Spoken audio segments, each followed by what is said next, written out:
Rose. How are you? Oh, great. Yeah, what a lovely day, and thanks for having me on. Yeah, it's a pleasure to have you. I know you've had a busy morning so far, so thank you for finding time for the podcast.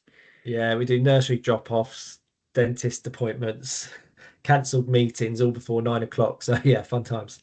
It's all happening. It's all happening. So I'll throw you in the deep end then with the first question. Right. Sort of warm you up after your busy morning. But why HR? YHR, yeah, started at deep end really. Well, I've gone the long way round. So I give you a bit of a brief history. I started out in sales as my first job, working for Horse and Hound magazine, helping people Oh, sell horses. Yeah, which is great if you know nothing about horses. But that seemed to be the theme of my career. I wanted to get out of sales, so I walked into my local Reed recruitment hmm. branch, and they said, "Why don't you try recruitment?" Um, which I think most recruiters do. They kind of stumble into it. Sort of sales and Um, recruitment, the two are sort of interlinked, aren't they? It's like if you do one and you don't like it, maybe try the other one and vice yeah, versa. yeah, and I was so naive, not realizing that I was just walking into another sales job. But I actually fell in love with it because I love the process, how recruitment works. Learn about candidate journey, candidate experience. It's cliche, but I loved helping people. That was a thing that I think every recruiter says in their first year, and then doesn't say after that because they get a bit jaded. But it really was. I was always a people pleaser, for better or for worse. Um, but always got pleasure out of people finding that job and always wanted to know, well, look, how's that changed their career and how I've shaped people. Um, Again, I don't think I'm some sort of god who's I've sorted people's lives out and affected happiness, because you don't. Like, I can't control people's happiness or anything like that. But that was always something I was interested in.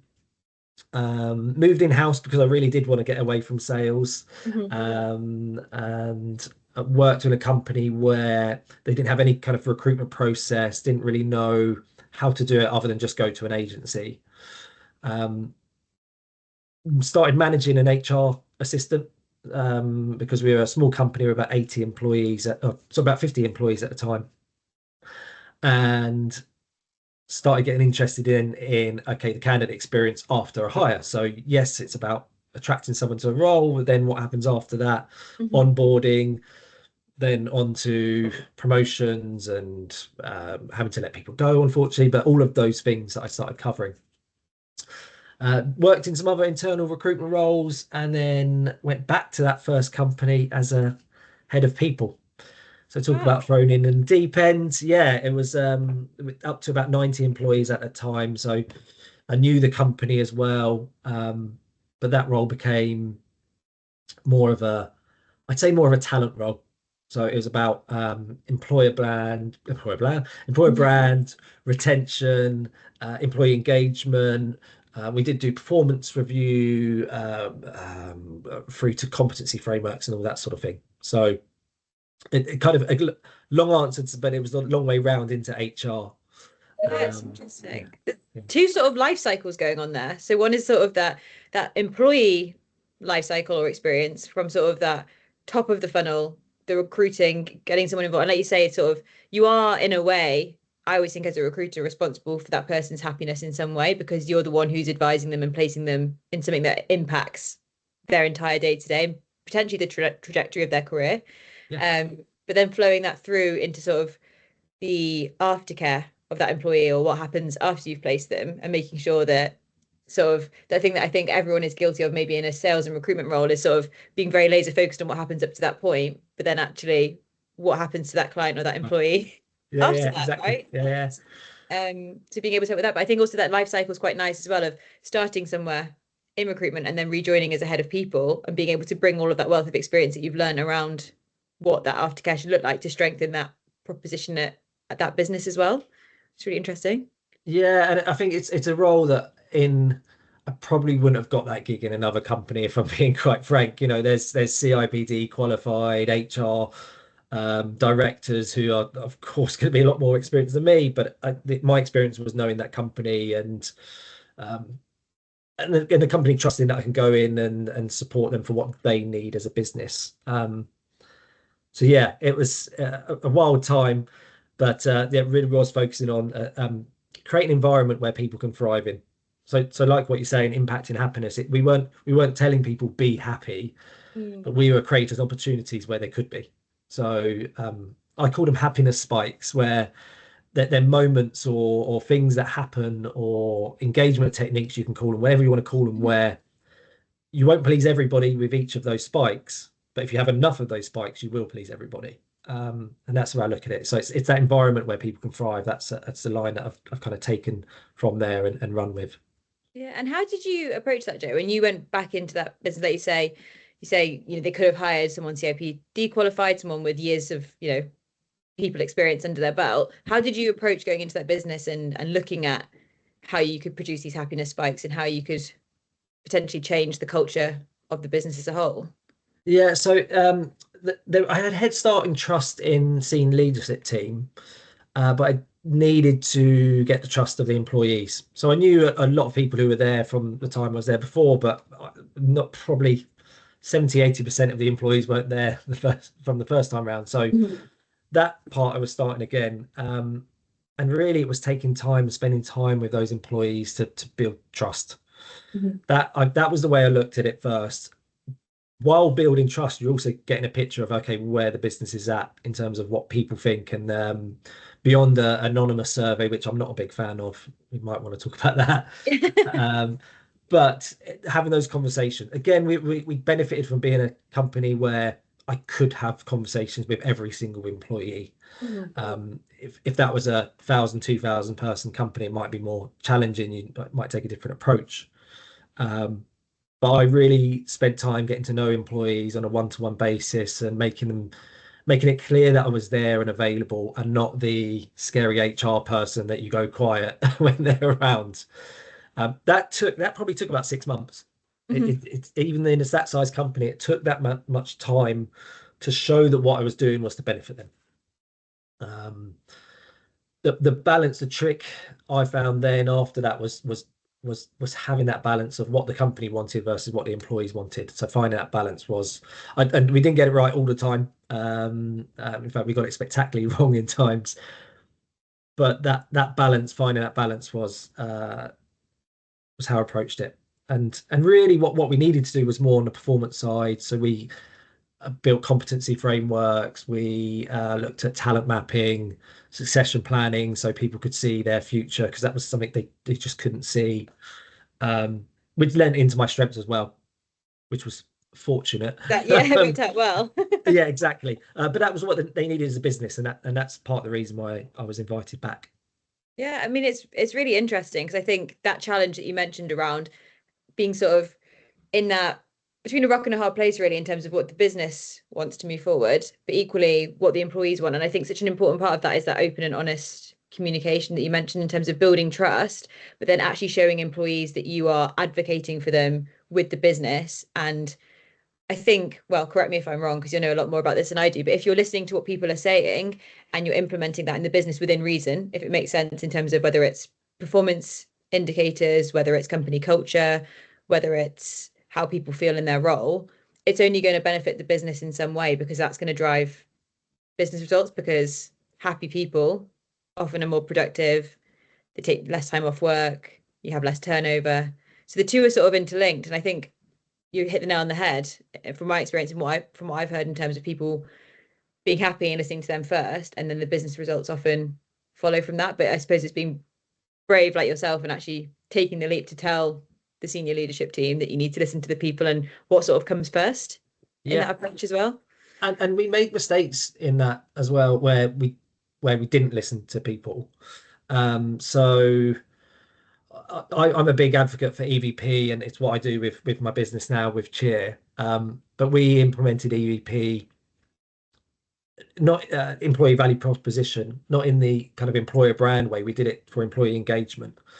So we simply took all of the things that we offer as a business and asked our employees how good are these things, and how important are these things. And literally, we got cards. We put cards, and they would map out these cards on a grid. Literally, lay your cards on the table. We said, which is the kind of cheesy way of it. I like that.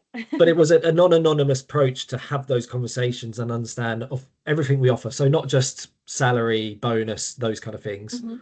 but your relationship with your manager, um, uh, flexible working, uh, performance reviews, everything that we offer as a business. Now, the mistake we made is we actually, well, we predicted the next 7 people who were going to leave the company. Problem is they left. So, Oh no. but the So you were mistake we right. made was exactly when we found out why they might leave and they left, but we didn't do anything about it. So that goes back to that point about it made us realize that yeah, it's all well and good gathering this information, finding out about your employees, but if you don't do anything about it, if you don't take action, there are consequences. And that link you mentioned there, I love that you mentioned about the link between happiness and performance because it's proven.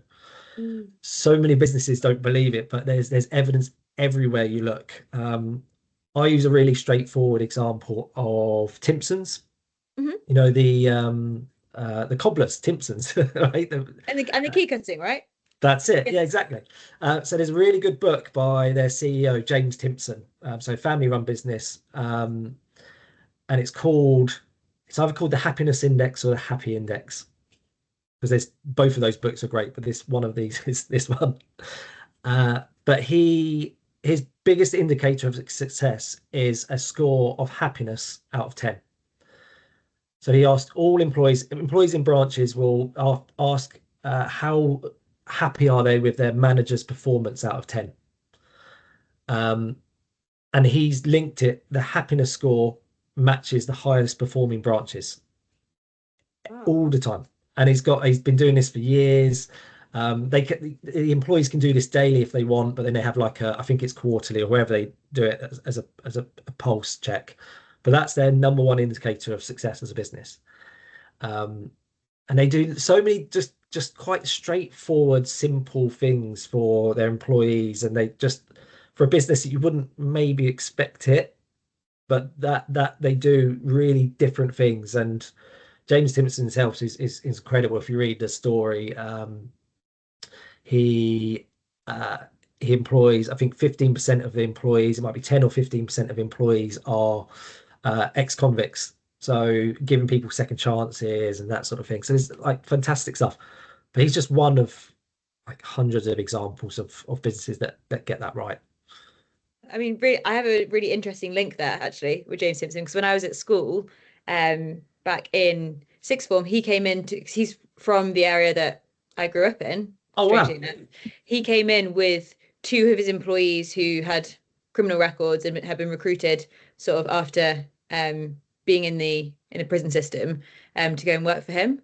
And that was back probably about 10 years ago or so. And I remember listening to that and thinking how inspiring it was in terms of how they were running their entire operation and how they were giving second opportunities to people. And they were talking about how happy they were and how satisfied they felt in the role. But what is really interesting, and I guess would be interesting to learn from you, Joe, because I know a lot of your work is around sort of happiness and that survey saying how happy are you to employees. How can you define happiness? Like how do because I would imagine for different employees, happiness means different things. So how do you tend to measure how happy they Yeah. are? Joe, I stole this answer from somebody else as well. So this is the person who does the other Happy Index book, a guy called Matt Phelan, who put it really well. He said, happiness is in a business context, happiness is the heart.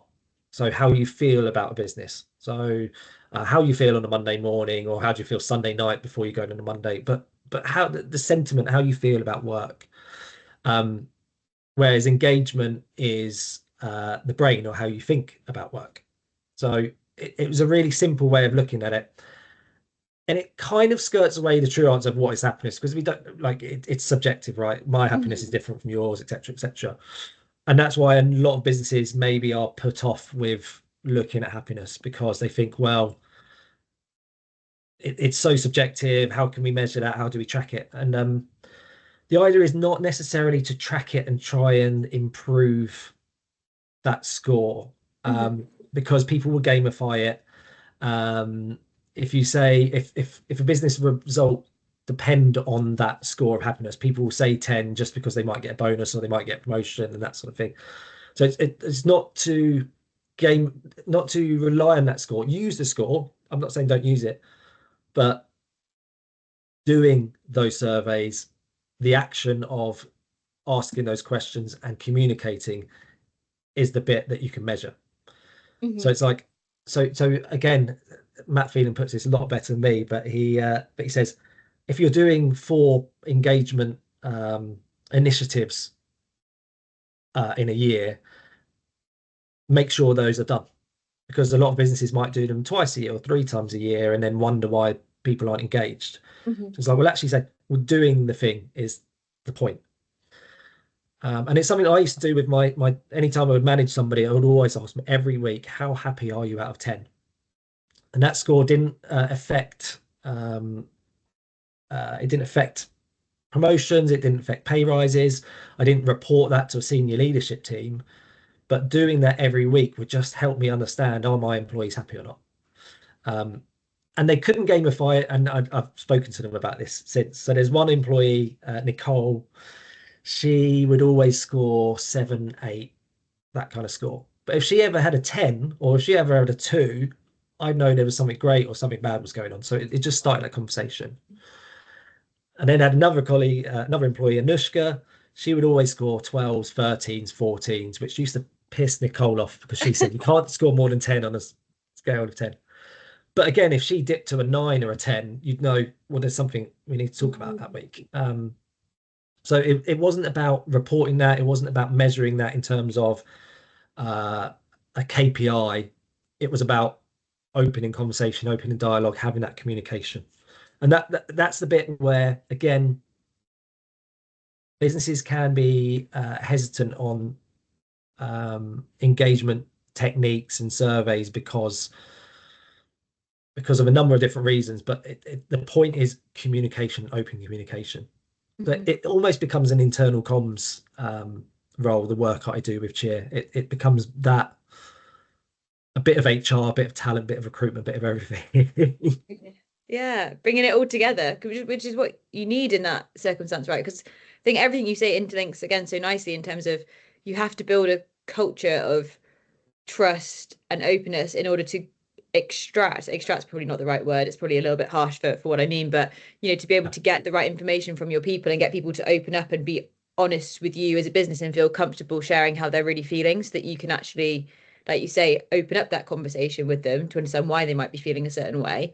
Or if you can tell people are really happy or really unhappy, like how do you, I mean, you don't want to change if they're happy, maybe you want to learn from that and implement the same thing again, but if they're unhappy, how you can potentially make their lives better. But then that consistency piece again, of that helps you then get to know your employees or your teams, because like you say, from asking that question on a consistent weekly basis or in every one-to-one with your teams, you got to know them as individuals and how they were feeling. And I think that whole thing, and it's something we're big on at Rural Gateway, so I can speak from experience, is sort of that individual feeling appreciated and feeling like they're being looked after as someone and they're being listened to, rather than a cog in the machine, but actually as someone who's contributing to the business in their own way. Yeah, it's that, wherever way you put it, listening to, recognition, communication, whatever, however you put it, it's exactly that. I mean, that's what engagement is, right?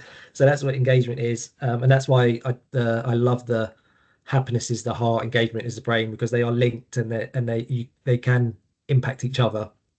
And that's why Cheer, again, I like to be cheesy with these things, but Cheer is a campaign for happiness, employee engagement, and results. Because again, those three I think are linked. Cheer's a nice word to link it all Love together. that. Yeah. But if you, yeah, if you improve happiness, you improve engagement, you improve results, and that's, yeah, it's really simple. Um, but equally, it's I understand why businesses don't do it, because it's about being consistent. It's about shining a light on what might be happening with their people. And sometimes people do leave because you start to ask questions where they go, well, actually, I don't want to be in this company. But it's kind of, I think that's okay, because if people aren't happy and aren't fulfilled in the work that they're doing, you're not getting the best out of them. They might be better off somewhere else, and again, that's okay.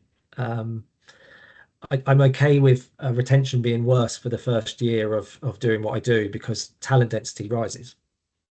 So That's really you interesting. kind of the people who would probably leave anyway, but I'm not. I don't want to say push because you don't want to push people out of a company, No. but you want to show them that like it's not good for them to be unhappy for this long in a place where they're going in opposite directions.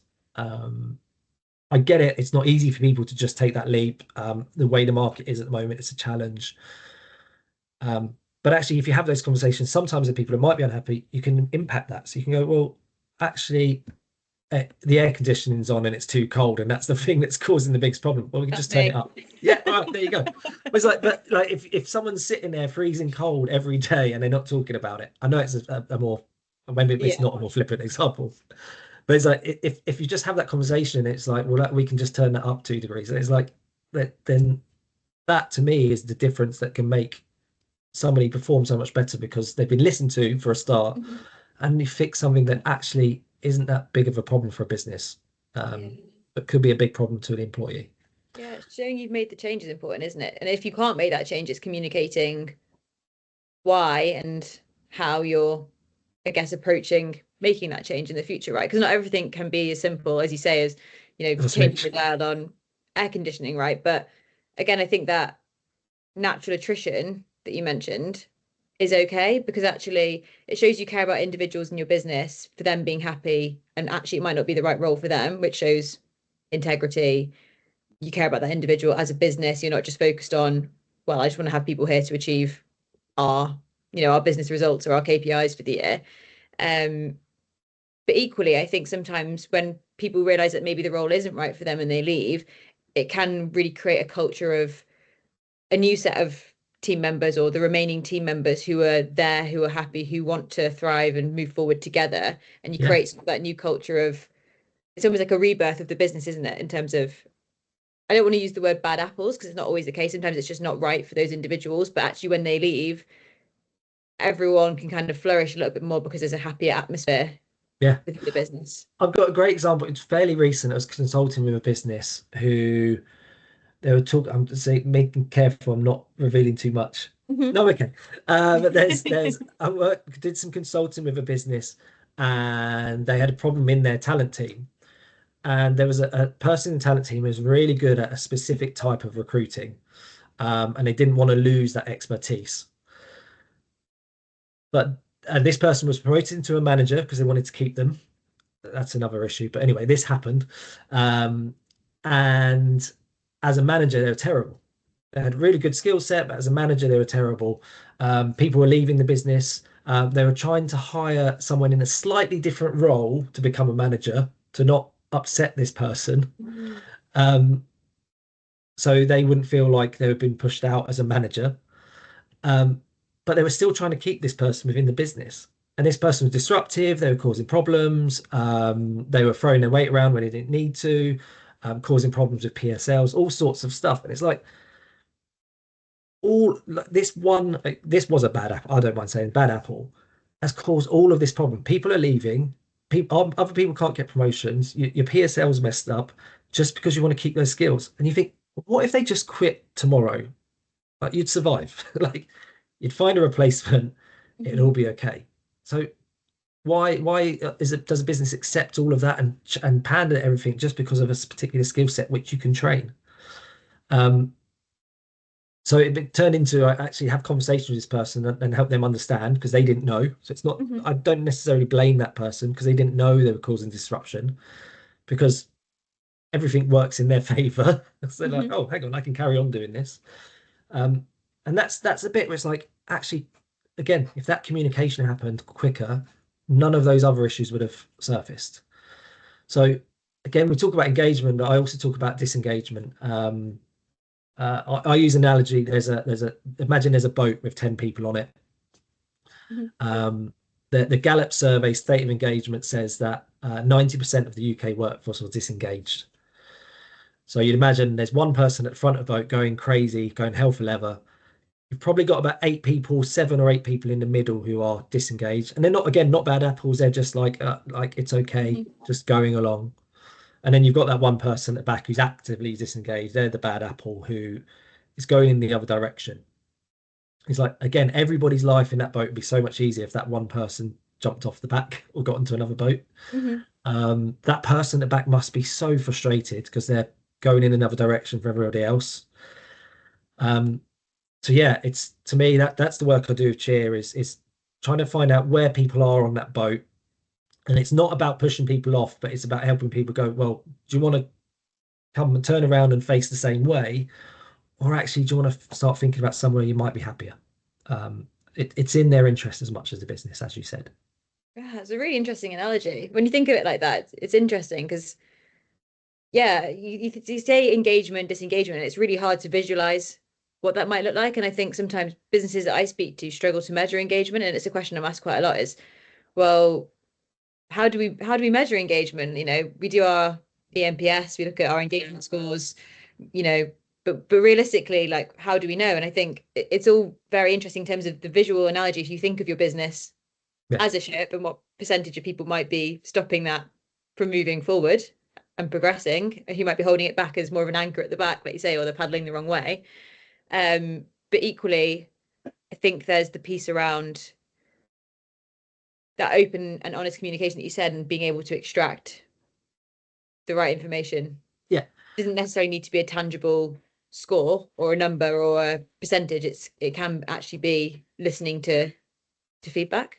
yeah. I mean, that's why I have the problem with I said earlier about the anonymous surveys Yes. because I found that the person at the back facing the other way can give an EMPS score of 10, and can score highly, put engagement scores highly, because sometimes they're not, again, like that example I use in consulting, sometimes they don't see it. Like they're still the hero in their own story, so they're not seeing all of the stuff around them Mhm. falling apart. They go, well, I'm getting what I want, I'm happy, I've got a promotion, I'm doing well, I've got the skills they need me. I'm engaged, I'm scoring a 10. It's like, well, that to me is the issue with the particularly anonymous, because you go, well, we've got loads of people scoring 10 on our EMPS, or we've got a 80 score or whatever it might be, yet we know really that something's not right.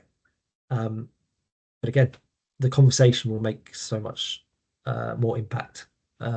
So again, what I do with with Cheer is EVP in particular. So that what I mentioned earlier, it's taking everything a business offers, um, and it is a version of an engagement survey, but it's I typically do it in groups, in sessions where I'm having opening dialogue, having conversation, helping people understand what EVP is about, employee engagement, looking at different ranges of benefits to understand, well, what's more important? Is it monetary? Is it recognition? Is it flexibility? What might it be?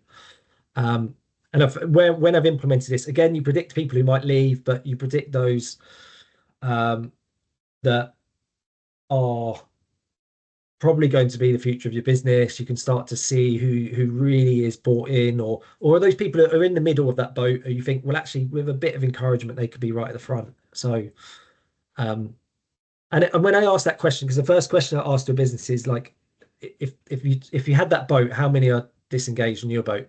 And they'll probably say a lot less than actually are. Mhm. But if they say one or two, and you say, well, actually, if you can turn that around, would that make a difference in your business? And it's like, well, yeah. Um, that's why I've set up what I have, because it makes difference not just for business, because that's the monetary side, the where I make a living, but for the people in that business. And my goal is to positively impact 100,000 people. Um, just started slow, but I know it's going to go exponentially. It's just going to speed up as things go. Yeah, I can imagine. I mean, it's amazing work that you're doing. I mean, it's so valuable to businesses, but equally, I can imagine very rewarding for you as well, right? To know that you're making such a positive impact on so many employees and teams across the UK, in a time where, like you say, such a large percentage of the workforce is feeling disengaged or isn't happy at work and perhaps isn't happy in their day-to-day lives as a result of that, or the economy and everything that's happening sort of across the wider geopolitical economic climate. Like, to be able to create happy, healthy individuals must feel really great and rewarding and Yeah. amazing. And even if it's just for part of their life, right? Because of all those things going out, even if it's just work, well, that's 25% of someone's time, or 30%, or whatever the stats are these days. So to me, yeah, it will make will make a big difference the more I can do this. Um, and I know we nearly got through the whole thing without talking about AI, but I think in the next 3 to 5 years, I could see AI it's disrupting everything. It's done it already, right? So AI has already disrupted everything. But what will happen is we'll go, okay, well, AI is fixing all the things that I don't want to do. Now what we're going to do with me? So that's where I think human connection, engagement, all of these things will be more important in the next 3 to 5 years, since with AI and everything, it's now done. Yeah. So yeah. That's interesting because you took the words out of my mouth. I was going to say, sort of on your mission to 100,000 happy employees, like where do you see the field heading in the next 5 years, and what disruptions might shape that? Because, like you say, I feel like AI has come up so much as a, as an obvious theme. It is impacting the workplace, it's impacting our day-to-day lives, but it's really interesting to hear you go the other way. So could you talk to me a little bit more around how you think we can sort of mitigate against that rise of AI, or use it in the right way, and really start to play to the strengths of our people and the human side? Yeah, I mean it is to do have the conversations, and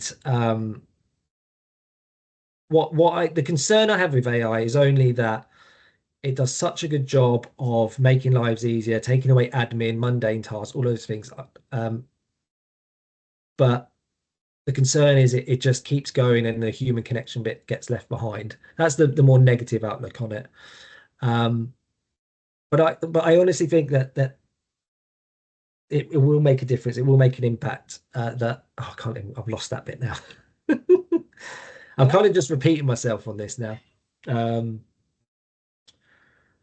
but yeah, so in the next, so with AI disrupting everything we do, and making lives easier in some areas, it should leave room for human connection and doing more to engage with people, to improve happiness. Um, a lot of people look at it and think are scared of it and don't want to embrace it, but it's here. It's like when the internet first launched. I don't remember that. I'm not that Yeah. old. But when the internet first came, it was like, oh, I mean, when the Industrial Revolution happened, like it was. I'm definitely not that old to be there, but these things came and people were scared and thought like humans wouldn't be useful anymore, valuable anymore. But we are so valuable, and I think more work will need to be done because AI is moving so fast. The only Mm. concern I have is human connection and engagement initiatives aren't moving as fast. Um, so really, the solution could be that AI helps that. So if you go, I don't know how to engage with employees, obviously come to Cheer first. But if you haven't got a budget, you can go, well, what can I do to engage my employees? Chat GPT, and you're going to have some suggestions you can do straight away. Um, so use it to help improve human connection if done right. Like, It's the yeah, key bit, isn't it? yeah. Like you can see, like I can see, most people can see through the LinkedIn slop that's out there now with people. Weirdly, people talking about AI and the concern of what it's going to do to engagement and for people, written in AI. It's like, what are you Mm. doing? But yeah, yeah, like there's so much misuse of AI, but I think that will iron out. I think people get savvy to it, people get better at it. AI will get better as well. Um, oh, there's nothing worse. I saw a debate the other day. It was about it was about disengaged employees, but it was 100% written in AI. It had the M dashes and everything, and then No. people were commenting with AI comments. I'm just like I wanted to jump in with a comment, but I was like, no, because that's the it was all getting a bit meta and a bit weird, but yeah. Yeah. We're all going to look back and cringe one day, aren't we? Yeah, In like 10 years' time or something, we're going to think, oh God, we were all, well, I probably wouldn't include us necessarily in this, but as a whole, of course. as a wider community, look back and just think, God, there were so many of these just automated, quite, clearly written by AI posts and comments, and that human connection is missing. But I do think there is starting to be that shift, isn't there, that you mentioned, where people are getting a bit of fatigue. So there's two sides, like people are getting a bit of fatigue from it. So actually I've seen people are starting to do more in-person meetings or interaction, or making sure we're spending time together as a team internally as well, right? Doing socials, and making sure we are connecting and having that cup of tea and asking someone, Yeah. how are you? Are you okay? How was your weekend? Really simple things. Um, But on the other side as well, in terms of what you mentioned around engagement, I guess, like you mentioned, obviously, big plug, go to Cheer if you are looking at your engagement. But, if you were to use AI to look at that. But I think another part of it comes into, and I've certainly found this in my role, actually, AI has helped in some cases take away the bits of my role that I do find disengaging or I don't enjoy. You know, I like to talk to people. I Mm. like to solve challenges. I like to give my time and energy to that in my role, as opposed to the admin, which equally is very important. I will say that. But, how can I or others, like you say, automate maybe some of those more mundane tasks and make themselves more efficient to focus on the bits of your job that you do enjoy and you are good at? I Yeah. think it can be quite a game changer in that sense as well. Yeah, it's like I'm writing a book on EVP at the moment. 'Cause I'm just particularly passionate about that and its use in engagement. And I'm like, I'm not using AI to write that book. There's no paragraphs in there that it's like and that's why it's taking so long. But that's my like creative juice is going to be using that and all those sort of things. However, I will use AI to go, I'm if I've got writer's block or I'm stuck, I'm like, just I need a little nudge in the right direction and go, okay, well, I'm talking about the history of employee engagement. Is there an angle I could take in it? And it's like I've got somebody there, like a support there, somebody, Like it's like having a researcher, isn't it, a research really? tool. Or, Yeah, a library, back 20 years ago, you'd probably have to go to a public library and, go through all of the different sections, the alphabet, try and find the yeah, right book, the right reference, whereas now actually you can ask a virtual assistant for all of the references that might help support, or that's any it. stories, anything else. It's a lot easier. Yeah, and up to date. Like, and if Yes. not, and you can still go and check the original source. So you can go, right, is this right, and then go back. So yeah. So I think we went off on a tangent No, there. I think it's really interesting. And I think, you mentioned your big focus on EVP or employee value proposition for anyone who's listening who isn't familiar with what that is. And you're writing your book on that at the moment. It would be really interesting. You've touched on a few throughout this call, but sort of, I guess, what the best or, what the leading cultural initiatives you've seen when you've gone into businesses and you've looked at their EVP, whether that's ones that you've done yourself with Cheer and you've helped create, the ideal employee value proposition or what you've seen to be successful, just to kind of give people some inspiration around what they could be doing to better enhance their EVP. And I will just say actually, Joe, as well, if you could maybe just explain what an EVP is, just in case anyone's at the sort of start of their career and listening to this and isn't sure what that is. Sure. So yeah, EVP is employee value proposition. It started as a marketing tool. So really, it's about understanding what a business offers in return for your services as an employee. So it's that balance of reward and benefits for what you put in as an employee. So actually, it started from value propositions. So a company would do like a one line, two line statement to say, this is who we are as a company, and this is why you should buy our product. But evolved into being for employees as well.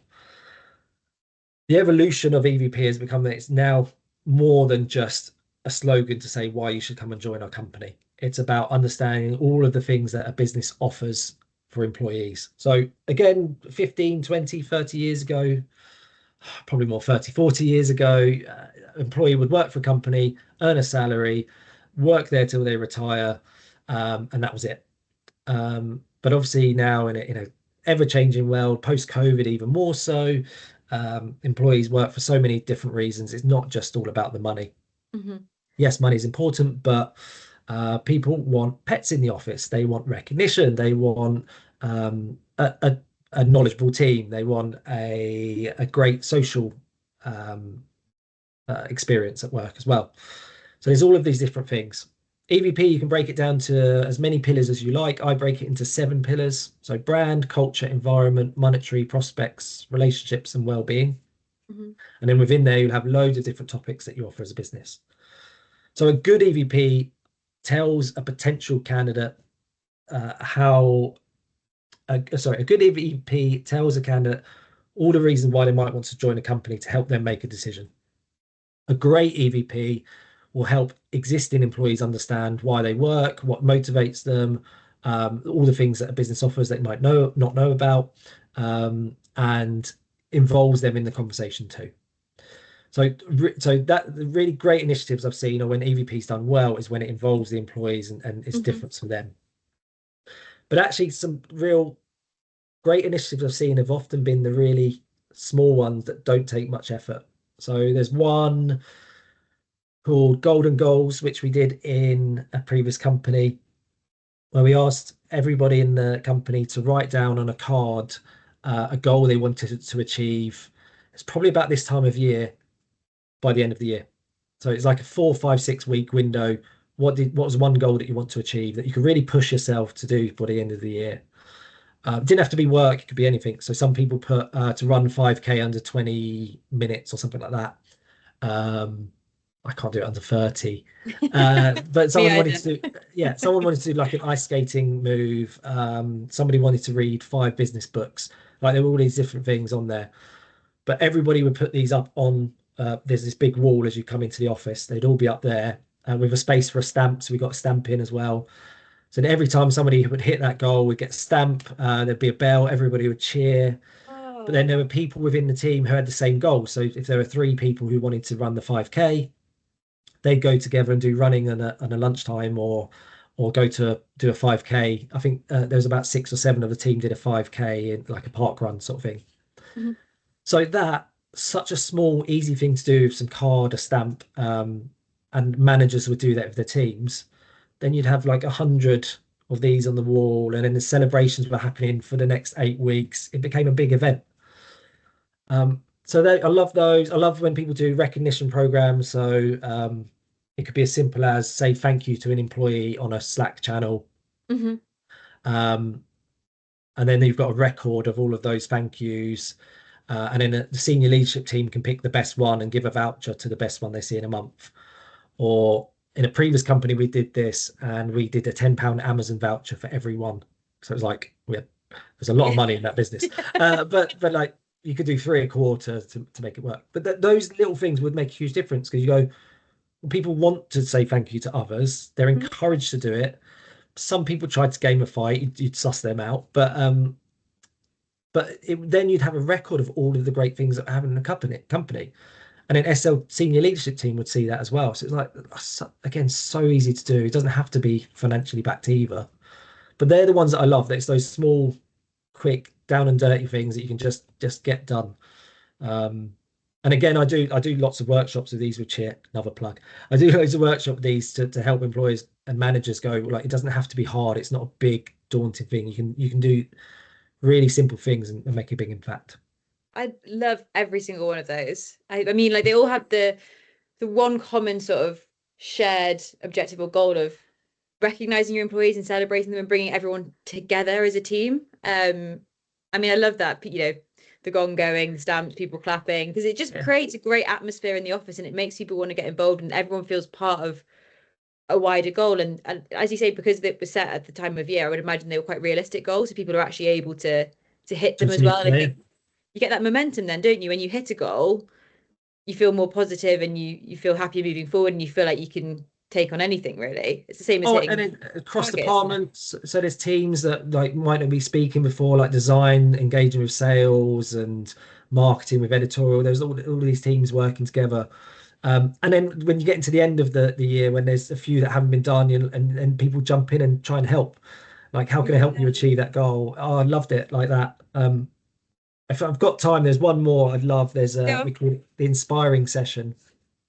So we had 10 values in a company I worked for, which is a lot. But one of them was inspiring, and I was asked to do a workshop around inspiring and help people understand it. And I was running out of ideas because we had 10 values. This was Mhm. like, what do I do? Um, but I asked 2 questions. I asked who inspires you outside of work and who inspires you inside work. And I do this in groups for each department. And I thought it'd be quite throwaway. I'd get like I'm no disrespect to Taylor Swift, but someone might say Taylor Swift and David Beckham. someone, Yeah. yeah, and someone I sit next to and not really think about it. But then in these sessions, people talking about being third generation immigrants and the struggles that their grandparents had to come to the UK, and talking about that and in tears in these meetings, and then talking about employees in on the other side of the office and then employees hearing about that and then welling up, and like honestly, it was really unexpected, but it was like we did six of those because we had six departments, and in four of them people were crying, happy tears, but like sharing things and learning so much about each other. And that was one that was like the least expected for results and the biggest impact. I was so happy with that one. And like, I really want to do that with it. I've not done it again with a business, but just hearing conversations and just being inspired yourself by hearing some of these stories, it was fantastic. So yeah, Wow. loved Yeah, it. that's human connection. I mean, you clearly have a real talent for being able to get people to open up as well, which I think can be really difficult. It takes And I time. think it takes time. And I think even the way, you've simplified a lot, I think sometimes it can be overwhelming to think, oh gosh, how do I approach something and open people up? And, you feel like you've got to be qualified in psychology or, something to be able to speak to people. But actually, like you say, there are such um straightforward, smaller, more simple steps you can take to start opening that conversation, and it builds, it snowballs. But even, I mean, I'm a big advocate of recognition, in terms of the business results you can drive with that, but equally like how much that can change an employee's day, week, month, year. Yeah, Just getting a thank you yeah, from, or feeling valued, feeling visible in the business, even like you say, senior leadership team being able to extend that thank you, and you feeling like the work you're doing, again, you're contributing to the business, you're being recognized for it. Things like that, they are difficult to implement, but like you say, it's the smaller steps of starting with something, seeing how it works, and then iterating on what you're doing to build a bigger recognition scheme. yeah. I would always say, even if there's managers like really unsure who's interested in engagement, just I'd say just you ask next one-to-one, ask your employee how happy they are out of 10. The first time they're like, why the hell are you doing this? Where's this going? Second time they might still be a bit unsure about it. By third or fourth time, they'll be like, they'll get into a habit, and you're already engaging with your employees, whatever that score might be. So it can be as simple as that. It can be one more question you add on to your one-to-one. I love that. That should be the one key takeaway that we should take from today if anyone's looking for a quick win. Um, but if anyone is listening to this and they are looking at doing work, well, hopefully they should be after this, knowing how important it is, sort of looking at their employee value proposition, or looking at, how they can change the culture internally. How do we contact you at Cheer if we want to get Oh, you so in you can house? have a peruse of what I do. Cheeratwork.com is the website. But I'm not a huge multinational 10,000 person business yet. It's just me. So I'm happy to take any messages if you reach out to me on LinkedIn. So you find me with the green background in my photo. But reach out. I'm always happy to have a conversation. And if you're a employee and you're disengaged and any of this is resonating, reach out because I can talk to you. I don't charge for having conversations because I'm not a psychologist or a therapist, but I can help in terms of put your CV together for free. I've been doing recruitment for 13 years, or um, I'm connected to loads of recruiters. If you're unhappy somewhere and you want to talk about it, I can just be that person as well. And that's something that I do because I particularly am passionate about it. So yeah, cheeratwork.com, or reach out to me on LinkedIn. Great. And I'll pop your LinkedIn in the description of this as well, so people can access you easily through LinkedIn. Thank you. But equally, when I share this as well, I of course will tag you. But thank you so much, and excited for the book to come out as well. Do we have a launch date on No, that? Is there a it was timeline? July last year. So and actually one of the Reward Gateway team is featured in there as well, Charlotte Neal. So she's probably waiting, thinking, when's this book ever going to come out? But it's Oh, one of them passion projects that grows arms and legs. So to be confirmed is a short answer. amazing. Well, can't wait for that as well. And again, once that's out, we'll be in full support of that and posting that as well. So yeah, but thank you so much. Thank you, Molly. It's been a pleasure.